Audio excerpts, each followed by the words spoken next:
도대체 지금 어딜 가겠다는 게냐? 한국에는 뭐하러 가려고 하는 거야? 할아버지가 뭐라고 하셔도 전 꼭 갈 거예요. 여기 한국 여행을 가는 것으로 할아버지와 손녀 사이에 큰 소리가 오가고 있습니다. 이 가족에게는 무슨 일이 있는 걸까요? 안녕하세요. 감독뭉클입니다. 한국에 대한 동경과 증오를 품은 가족이 한 집에서 함께 살 때 어떤 일이 일어날까요? 현재 많은 일본 가정에서는 한국에 대한 시선 차이로 가족 간 갈등이 발생하고 있습니다. 특히 세대 간에도 한국을 바라보는 시선의 차이 때문에 갈등이 나타나고 있는데, 이는 일본 사회에서 세대별 시각의 차이가 두드러지게 나타나고 있음을 보여줍니다. 이러한 상황에서는 서로 간의 차이를 없애고 가족 간 소통을 원활히 하는 방법을 찾는 것이 중요합니다. 오늘은 한국에 꼭 가고 싶은 손녀와 그것을 허락해주지 않으려고 하는 할아버지에 관한 이야기인데요. 과연 무슨 사연이 있던 걸까요? 지금 시작합니다. 안녕하세요. 저는 일본에 사는 하루나라고 합니다. 저는 한국을 너무나도 좋아하는데 자주 주변 어른들이 한국 문화에 대해 특이하게 생각하는 것을 느끼곤 합니다. 우리 세대는 한국 문화에 큰 영향을 받아 자란 것 같아요. 가끔 어른들이 한국의 가수나 배우들을 이상하게 보는 모습에 이해가 안 가기도 해요. 하지만 우리 또래에서는 그런 관점이 어색하게 느껴지죠. 어른들은 한국 아이돌 음악을 뛰어난 외모를 내세운 시끄러운 소음으로만 보고 비난하는데, 세계적으로는 한국 음악이 대단하게 인정받고 있는 걸 보면 그런 얘기는 말도 안 되는 소리라고 생각됩니다. 예전에는 일본이 세계를 열광시켰다고 하지만 지금은 좀 다르잖아요. 현재 일본 문화가 세계적으로 크게 주목받지 못하고 있어요. 지금 한국은 음식, 문화 모든 것이 세계적으로 인정받고 있어서 그런 면에서 한국의 성공과 영향력은 정말 대단하다고 생각합니다. 그중 저에게 단연 1등은 바로 K-팝입니다. 제가 K-팝에 빠지게 된 이유는 여러 가지예요. 먼저 K-팝은 다양한 음악 스타일과 아름다운 가사로 가득 차 있어요. 제가 지금 한국어 공부를 하는 이유기도 해요. 또 한국의 아티스트들은 음악을 통해 감정을 솔직하게 표현하고 다양한 장르와 스타일을 시도해서 항상 새로운 음악을 듣게 해준다는 점이에요. 특히 아이돌 그룹들은 각 그룹마다 독특한 컨셉과 퍼포먼스로 제 마음을 사로잡아요. 그리고 K-팝은 제가 한국 문화에 대해 이해하는데 많은 도움을 주었어요. 음악뿐만 아니라 의상, 댄스, 외모, 그리고 다양한 예능 프로그램을 통해 한국 문화의 아름다움을 알 수 있게 되었어요. 한국어를 배우면서 언어의 아름다움과 다양성도 느낄 수 있었어요. 또한 K-팝은 팬들 간의 국경을 뛰어넘는 다양한 사람들과의 소통을 가능케 해주었어요. 인스타를 통해 팬들과 소통하며 다양한 문화를 공유하고 서로에게 영감을 주고받으면서 K-팝은 저에게 큰 즐거움을 주고 있어요. 인스타에서 새로운 경험과 친구를 만나게 해주었고, 음악을 통해 세계 각지의 팬들과 연결되어 있는 느낌을 주기도 했어요. K-팝은 이제 제 일상에서 뗄래야 뗄 수 없는 존재예요. 그래서 저에겐 한국에 꼭 가서 K-팝 콘서트를 눈앞에서 보고 말겠다는 목표가 생겼어요. 그래서 친구들과 표를 예매하고 여행을 떠나기로 결심했죠. 하지만 우리 집에 계신 할아버지는 제가 한국을 좋아하고 한국을 따라하는 것을 좋게 보시지 않아요. 근데 제가 한국에 간다고 하면 아주 난리가 날 게 뻔하죠. 게다가 할아버지는 이미 90년대에 한국에 다녀오셨던 경험이 있어요. 할아버지는 한국과의 격차가 너무 나서 일본에 태어난 걸 감사해야 한다고 말씀하시고는 하는데, 할아버지는 제가 태어나기도 전에 한국에 다녀와 보셨으면서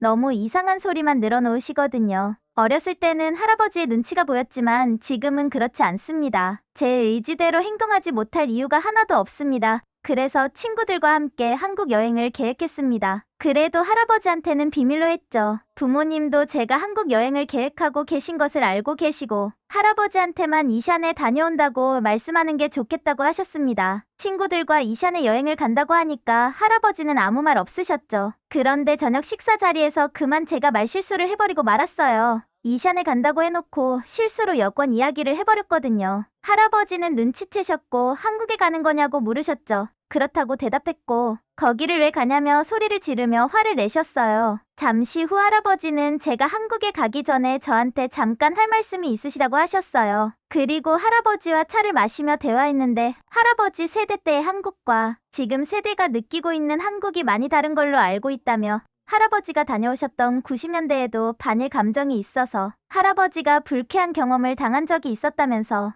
이번에 한국에 가게 되면 지금 원전 오염수 방출로 인해서 반일 감정으로 좋지 않은 분위기인 것은 마찬가지이기 때문에 반드시 조심해야 한다고 말씀해 주셨습니다. 한국이 많이 성숙했고 발전했다고 하는 이야기는 들어서 이번에 제가 한국에서 어떤 차별과 불합리한 대우 없이 잘 다녀오면 할아버지께서도 한국에 대해서 더 이상 나쁜 말을 하지 않겠다고 하셨습니다. 반면에 제가 정말 한국에서 부당한 대우를 받고 오게 되면 앞으로 할아버지가 하는 소리를 잔소리로 생각하지 말아달라고 하셨죠. 저도 그러겠다고 할아버지와 약속을 했습니다. 그 전에 할아버지가 그냥 한국에 대해서 안 좋은 이야기를 하실 때마다 또 그러시나 보다 하고 넘겼지만 이렇게 진중하게 이야기하시니 솔직히 조금 불안한 마음도 들었습니다. 실제로 전 세계 모든 국가들이 일본에 대한 감정이 좋지 않은 시기이거든요. 일본에서는 오염수를 정말로 방출하겠다는 입장이고 다른 나라들은 안 된다며 방출을 하지 말라는 입장이기 때문에 서로 간의 생각 차이가 심한 것으로 알아요. 저도 오염수가 정말 나쁘지 않다면 차라리 일본의 땅에 버리면 되지 않나 생각하지만 정치인들은 다른 생각을 가지고 있는 것 같아요. 정치에 관심 없는 저로서는 판단할 수 없는 말이지만 분명한 것은 한국도 지금 일본에 대한 감정이 좋지 않다는 건 사실이기 때문이죠. 친구들에게도 이런 이야기를 했고 사실 그런 것들 때문에 지금 일본 사람으로서 한국 말고도 다른 나라 어디든지 가는 게 눈치 보인다며 조심스러운 입장이기는 했습니다. 하필 여행 계획을 세웠는데 이런 상황이 되니 조금 억울하기도 했지만 그렇다고 해서 여행을 포기할 정도는 아니라는 생각이 들었습니다. 그렇게 절친한 친구인 아야카와 함께 한국에 도착했습니다. 저희는 일본 사람들이 선호하는 한국 여행지들을 둘러봤어요. 한국의 광팬인 제가 이렇게 한국에 처음 오다니 너무 감격스러운 한국의 거리 모습이었지만 한편으로는 진작 와보지 못한 것에 대한 안타까운 마음도 교차했습니다. 경복궁을 포함해서 주변의 삼청동, 인사동을 다 둘러봤습니다. 너무나 예쁜 곳이 많아서 시간 가는 줄 몰랐어요. 그리고 저희가 다녔던 모든 카페나 기념품 가게들 그리고 식당들에서 저희는 일본인에 대한 차별 그리고 반일 감정을 표출하는 사람을 단 한 사람도 만나보지 못했습니다. 저와 친구들은 혹시라도 나쁜 사람을 만나게 될까봐 고민했던 시간이 아까웠다는 생각이 들 만큼요. 심지어 카페에서는 저희가 일본에서 온 사람들인 것을 알고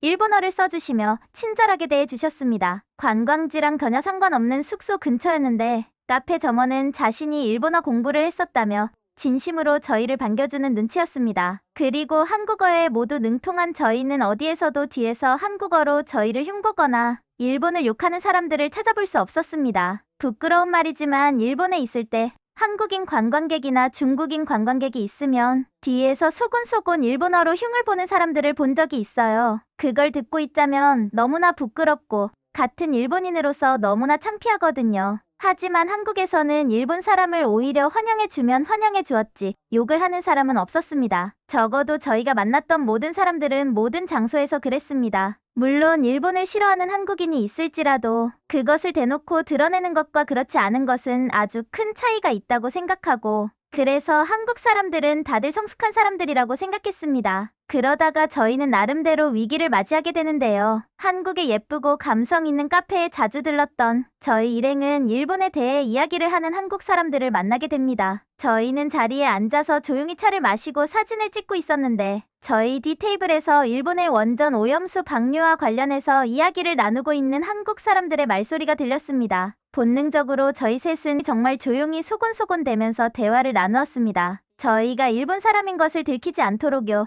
저희 뒷테이블에는 남자 2명이 대화하고 있었고 일본에 대한 신랄한 비판이 이어졌죠. 남자들의 목소리는 크고 고양되어 있었습니다. 할아버지께서 말씀하시기를 한국의 젊은 사람들은 혈기왕성함을 통제 못해서 어떻게 행동할지 모르니 반일 감정을 나타내는 젊은 한국 사람들은 꼭 조심하라고 하셨던 말도 떠오르고 솔직히 무서운 생각이 들었습니다. 저희가 일본인인 것을 알고 해코지할 수도 있다고 생각했습니다. 저희는 긴장했고 아무 말이 없었습니다. 한국어를 다 알아듣는 저희는 분위기가 나쁘다는 것을 알아차렸고 조용히 일어나서 카페를 빠져나가기로 했어요. 그리고 컵을 정리하다가 부딪히는 소리가 났고 평소라면 아무렇지도 않은 소리였겠지만 긴장하고 있던 틈에 아야카가 놀랐고 동시에 일본어로 깜짝이야라고 크게 말해버렸습니다. 뒤 테이블 한국 남자들과 저희는 눈이 마주쳤고 저는 곧바로 죄송합니다. 다 일본이 잘못했습니다. 저희는 죄가 없어요. 라고 말하며 위기를 모면하려고 했습니다. 하지만 한국 사람들은 오히려 더 놀라서 뒤에 일본분이 계신 줄 알았으면 이런 얘기 안 했을 텐데 몰랐다며 미안하다고 말씀해 주셨어요. 너무 놀라버린 아야카는 손바닥으로 얼굴을 가리고 울기 시작했고 뒤에 한국 사람들은 아주 크게 당황한 표정이었습니다. 그리고 어쩔 줄 몰라 하며 저희한테 연신 죄송하다고 사과를 해주셨습니다. 저도 한국 사람들을 보고 계속 일본이 잘못했습니다. 고개 숙여 인사했고 아야카도 험악한 분위기가 아닌 것에 안심하며 천천히 진정했습니다. 한국 남자 일행들은 일본 정부의 행동에 대해서 비판한 것이고 일본 사람들을 향한 비난은 아니었다며 한국어를 잘하는 일본인을 본 적도 없어서 옆 테이블에 계실 줄은 꿈에도 몰랐다고 했습니다. 자기들이 다른 나라에 여행을 갔는데 한국을 욕하는 사람이 있으면 기분이 나빴을 것이라며 사과의 의미로 조각 케이크를 주문해주고 카페에서 나가겠다고 하셨습니다. 그러면서 자기들 때문에 한국에 대해서 안 좋게 생각하시게 될까봐 너무 미안하다며 끝까지 사과해 주셨습니다. 저와 아야카도 사실 일본의 행동이 옳다고 생각하지 않고 있었고 그것 때문에 전 세계에서 비난받고 있는 상황도 알고 있습니다. 사실 저희한테 뭐라고 했어도 할 말이 없었을 수도 있어요. 일본 정부에 대한 비판적인 태도를 무고한 일본인과 별개로 생각해 주시는 한국 사람들의 성숙한 모습에 감명받기도 했습니다. 저희는 한국에서 원치 않는 갈등을 마주칠 뻔했지만 그런 상황은 없었습니다. 그리고 무사히 여행을 마치고 일본으로 돌아와서 할아버지한테 내가 내기에서 이겼다며 앞으로 할아버지는 한국에 대해서 욕하지 않아주셨으면 좋겠다고 했습니다. 할아버지가 완전히 생각을 바꾸시지는 못하셨을 거라고 생각해요. 하지만 그 뒤로 제가 있는 자리에서만큼은 한국에 대해 안 좋은 이야기를 하시지 않고 계십니다. 그리고 저는 다음번에는 부모님과 할아버지와 함께 한국에 가겠다는 계획을 세우고 있습니다. 할아버지가 보셨던 90년대의 한국이 어땠는지는 모르겠지만 최소한 2023년에 한국의 모습을 꼭 보여드리고 싶거든요. 사연 잘 들으셨나요? 한국으로 여행 온 하루나가 한국에서 좋은 추억을 많이 쌓고 더불어 할아버지와의 갈등도 원만히 해결했다는 사연이었습니다. 지금 일본의 많은 가정집에서 일어나고 있는 일이고 한국을 바라보는 많은 시선 차이 때문에 가족 간의 갈등도 종종 있다고 합니다. 일본에서는 이런 시선 차이로 세대 차이가 발생한다는 말이 있을 정도로 한국을 바라보는 세대별 시선 때문에 세대 간 갈등이 야기되고 있다고 합니다. 지금 일본 사회에서는 이런 차이를 잘 풀어나가는 방법도 고민해봐야 할 시기가 온 것 같습니다. 끝까지 시청해주셔서 감사합니다. 즐겁게 보셨다면 댓글로 여러분의 소감을 남겨주세요. 세계 최고의 한국을 꿈꾸는 감동뭉클이었습니다. 구독과 좋아요를 누르시고 다음번에 올라오는 감동뭉클한 새로운 영상 소식도 받아보세요.